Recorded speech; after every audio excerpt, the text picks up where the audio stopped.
کوثر یار تم خوشحال ہو، اگر مجھ کو 30,000 روپے ادھار دے دو تو میں یہ روپے اس کے والدین کو دے کر معاملہ ختم کرا لوں گا۔ اس کے بعد سوچیں گے کہ کیا کریں۔ بہتر تو یہ ہے کہ تم اس بیچاری سے نکاح کر لینا، یہ ثواب کا کام ہے۔ بہشت کو ایک نظر دیکھنے کے شوق میں کوثر جلال کے ساتھ کوارٹر چلا آیا۔ بہشت نے گلابی رنگت کا لباس پہنا ہوا تھا، وہ بھی اچھی لگ رہی تھی۔ 30,000 کے بدلے یہ سودا برا نہیں ہے۔ کوثر نے سوچا۔ اس نے 30,000 کی رقم جلال کو دے دی اور بہشت کو لے آیا۔ جانے جلال نے بہشت سے کیا کہا کہ وہ خاموشی سے کوثر کے ہمراہ چلی آئی۔ کوثر نے جلال سے کہا کہ مجھ کو اس عورت سے نکاح پروانے کو طلاق نامہ چاہیے، ورنہ کل کلام میں مشکل میں پھنس جاؤں گا۔ وہ میں تم کو مہیا کر دوں گا۔ کچھ دن بعد جلال نے اسے طلاق نامہ لا کر دے دیا۔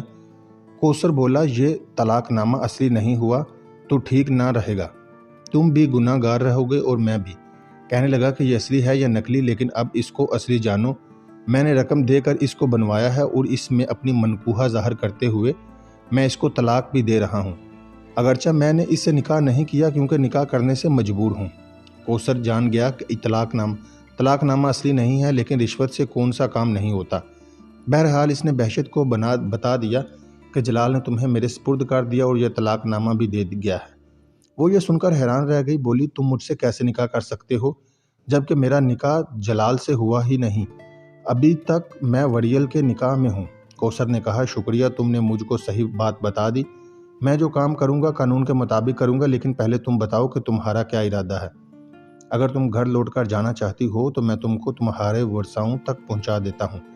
اگر تم جلال کے ساتھ محبت کے چکر میں نکلی تھی تو میں ظاہر ہے کہ تمہاری محبت نہیں بن سکتا، ایسے میں تمہارے اپنے والدین کے پاس لوٹ جانا بہتر ہے۔ اگرچہ مجھ کو جلال کی اس حرکت پر دکھ ہوا ہے، مگر میں واپس لوٹ کر نہیں جا سکتی۔ وہ لوگ ہوا دیور ہوں گے، بھائی ہوں، مجھ کو زندہ نہیں رہنے دیں گے۔ اب میری زندگی تمہارے طرز کی رہن منت ہے، اب تم ہی مجھ کو ہمیشہ کے لیے پناہ دے دو۔ ٹھیک ہے، اگر تم مجھ سے نکاح پر تیار ہو تو پھر کل میں وکیل سے بات کرتا ہوں، وہی اس کا کوئی قانونی حل نکالے گا۔ اگرچہ میں کچھ زیادہ امیر نہیں، پھر بھی تمہارا خرچہ اچھی طرح برداشت کر سکتا ہوں۔ میری بیوی کی وفات کو 3 برس گزر چکے ہیں۔ تم میرے ساتھ وفادار ہوگی تو میں تم کو خوش رکھنے پر ہر ممکن کوشش کروں گا۔ بہشت کے پاس اس کے سوا چارہ نہ تھا، وہ کوثر سے شادی کر لے۔ اس نے وعدہ کیا کہ وہ عمر بھر اس کی وفادار رہے گی۔ اس کے وعدے پر یقین کرتے ہوئے کوثر نے فیصلہ کیا کہ وہ وکیل کے ذریعے کیس کرے اور بہشت کی طرف سے تنسیحی نکاح کا دعویٰ ڈال دے۔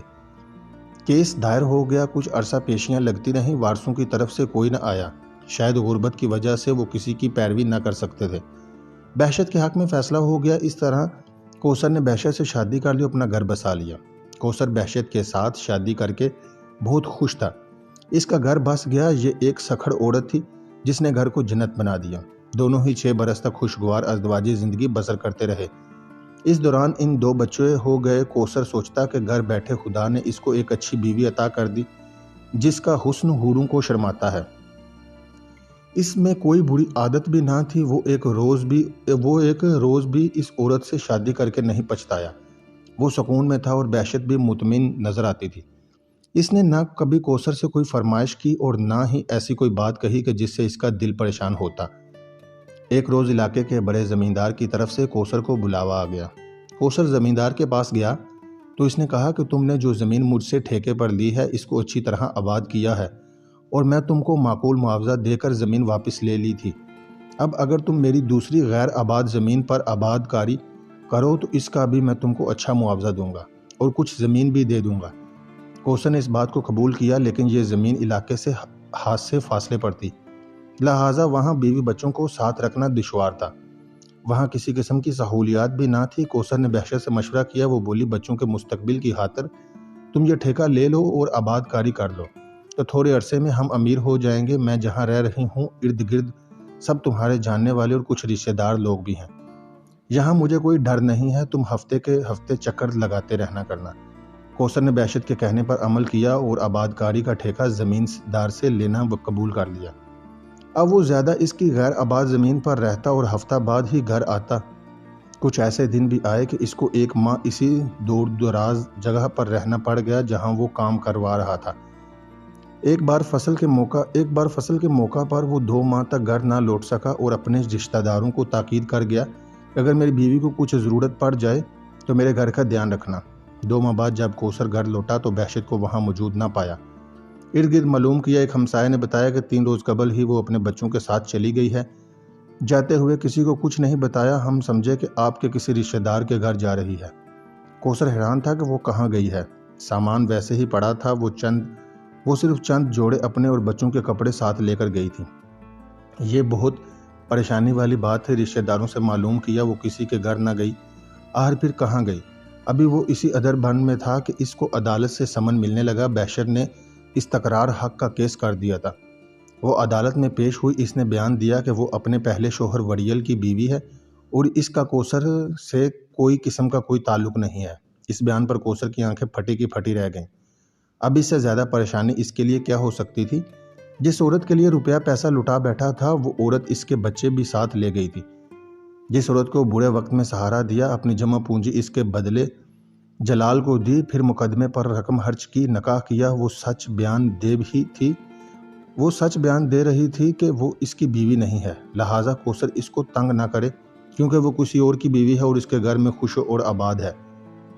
کوثر نے سوچا، ایسی عورت کو واپس لا کر گھر میں رکھنا اب اس کے لیے باعث شرم ہے جو نکاح سے ہی انکاری ہے۔ وہ اس کی بچیوں کو بھی لوگوں کی نظروں میں گرا رہی تھی کہ میں ان کا جائز باپ نہیں ہوں۔ ایسے میں بچیوں کا کیا مستقبل ہو سکتا ہے؟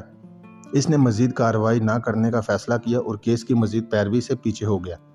وہ اب بہشت کو نہ رکھنا چاہتا تھا۔ اس نے اس کے اعتبار کو پارا پارا کر دیا تھا، جس نے اس کو خون کے آنسو رلایا تھا اور اس کی شرافت پر دبا بن گئی تھی۔ اس نے جو کیا اس عورت کی خواہش اور بہتری کے لیے کیا تھا، لیکن انسان بھی عجیب شے ہے جس کے بدلتے دیر نہیں لگتی۔ اس نے بہشت کو طلاق دے دی۔ وہ جلال کے پاس گیا اور اس کو تمام احوال کہا۔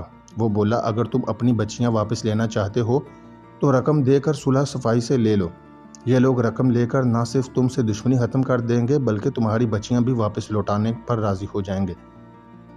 اس کے لیے ان کے علاقے کسی معتبر آدمی کے پاس جانا ہوگا جس کے دباؤ میں یہ لوگ ہوں۔ اس معتبر آدمی کا میں پتہ معلوم کروا لوں گا۔ کچھ دن بعد جلال نے وڑیل کے گاؤں کے زمیندار کا آنکڑا بتایا۔ کوثر اپنے زمیندار کو لے کر اس کے پاس گیا۔ وہ کافی عزت سے پیش آیا اور کہا کہ میں آپ لوگوں کا تصفیہ کرا دیتا ہوں، فکر نہ کریں، میں ان گاڑی بانوں کے اعتبار جانتا ہوں، میں ان کو سمجھا لوں گا، آپ کی بچیاں واپس مل جائیں گی۔ اب کوثر کے لیے مسئلہ یہ تھا کہ بچیاں بہت کم سن تھیں، ان کو ماں سے جدا کرنا اور پھر ان کی پرورش دوسرا کرنے والا کون تھا؟ بہرحال اس علاقے کے زمیندار نے گاڑی بانوں کو بلا کر بات کی اور 30,000 لے کے بدلے میں انہیں ان کی بچیوں کو لوٹانے کا وعدہ کیا۔ آدھی رقم انہوں نے معاہدہ لکھتے وقت لینے کا تقاضا کیا اور آدھی اس وقت جب وہ بچیاں اپنے زمیندار کے حوالے کرتے جو کوثر کو سپرد کرنے کا پابند تھا۔ بچیوں کو مزید 4 سال ماں ہی اس کے رہنا تھا تاکہ وہ کچھ سمجھدار ہو جائیں۔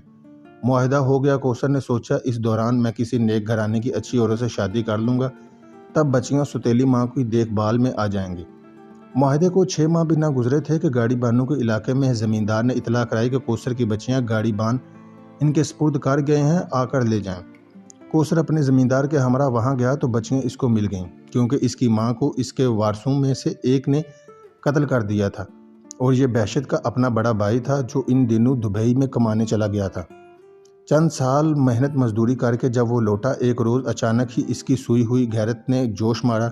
بہشت میکے آئی ہوئی تھی۔ نند باوج کی لڑائی میں بہشت نے بابی کو کوئی ایسی بات کہہ دی جس سے اس کی بابی نے جوابی کارروائی میں بہشت کو یار کے ساتھ بھاگ جانے اور اس کی بچیوں کو ناجائز ہونے کا طعنہ دیا۔ بہشت کو طیش آ گیا اور وہ باوج کے گلے پڑ گئی۔ اس نے کہا میرے ہیں تو نہ تمہارے بچے بھی ناجائز ہیں۔